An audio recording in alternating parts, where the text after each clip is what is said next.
Hi friends, आज आपण बघणार आहोत मस्त असे रसरशीत गुलाबजाम कसे बनवायचे ते. अगदी टेस्टी, मजेदार आणि दिसायलाही खूप डिलिशियस असे गुलाबजाम आज आपण बनवणार आहोत. तुम्ही बघू शकता एकदम रसरशीत असे झालेले आहे आणि आतपर्यंतही पाक त्याचा छान असा मुरलेला आहे. असेच मस्त रसरशीत गुलाबजाम बनवण्यासाठी रेसिपी पूर्ण बघा. व्हिडिओ आवडल्यास लाईक, कमेंट, शेअर नक्की करा.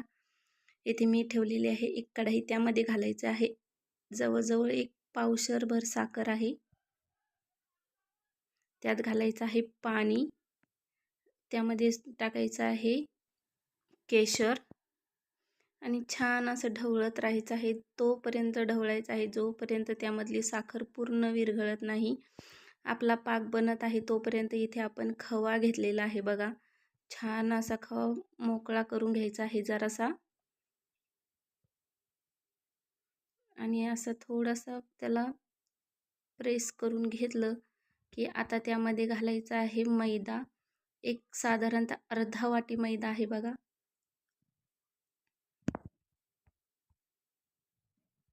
मैदा छान असं सर्व बाजूंनी मिक्स करून घ्यायचा आहे आणि मस्त घट्ट असा गोळा त्याचा बनवून घ्यायचा आहे बघा.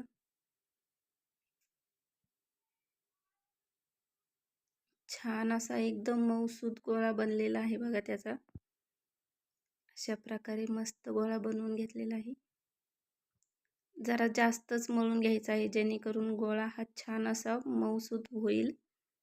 आणि अशा प्रकारे छोटे छोटे गोळे घेऊन त्याला एक पुरीसारखा आकार द्यायचा आहे बरं का.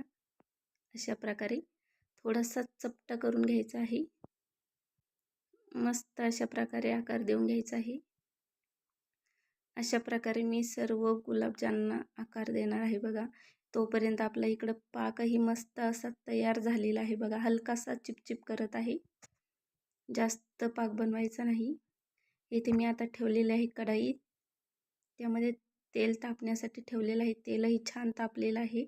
आता एक एक करून अशा प्रकारे हा गुलाबजाम सोडायचा आहे. मस्त असा लालसर तळून घ्यायचा आहे. अशा छान छान रेसिपीसाठी दीपाली शिंदे ब्लॉगला सबस्क्राईब करायला विसरू नका आणि बेल आयकॉनवर प्रेस करायलाही विसरू नका. आवडल्यास रेसिपी नक्की शेअर करा, लाईक करा, कमेंट करा, शेअर करा. आणि अशा प्रकारे मस्त गुलाबजाम हे आपले तळून घ्यायचे आहेत लालसर आणि छान असे पाकात सोडून द्यायचे आहेत. एक 3 ते 4 तास तरी हे पाकामध्ये छान असे मुरून द्यायचे आहेत बघा, जेणेकरून छान असा पाक त्यामध्ये मुरला जाईल.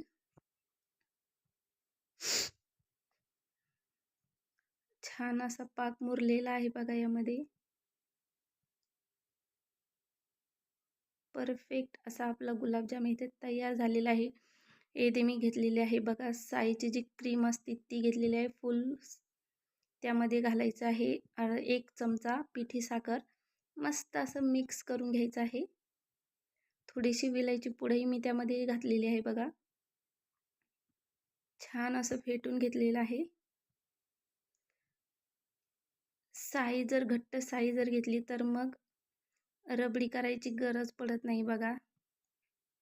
आणि अशा प्रकारे थोडंसं गुलाबजामला चिरून घ्यायचं आहे मध्यभागी. दोन्हीही साईडनी चिरायचं आहे बघा क्रॉसमध्ये. अशा प्रकारे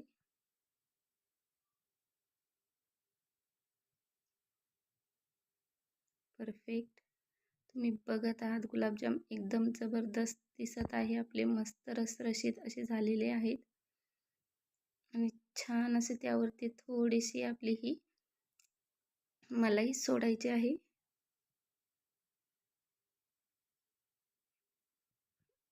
एकदम जबरदस्त दिसते बघा आणि खायलाही खूप टेस्टी लागते. डेकोरेटसाठी थोडेसे पिस्ता घालायचे आहेत. परफेक्ट. आता यामध्ये मी मस्त मलाई सोडणार आहे खालीही.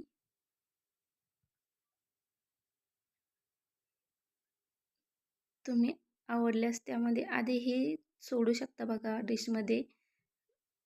आणि अशाच प्रकारे आपले गुलाबजाम तयार आहेत. थँक्यू.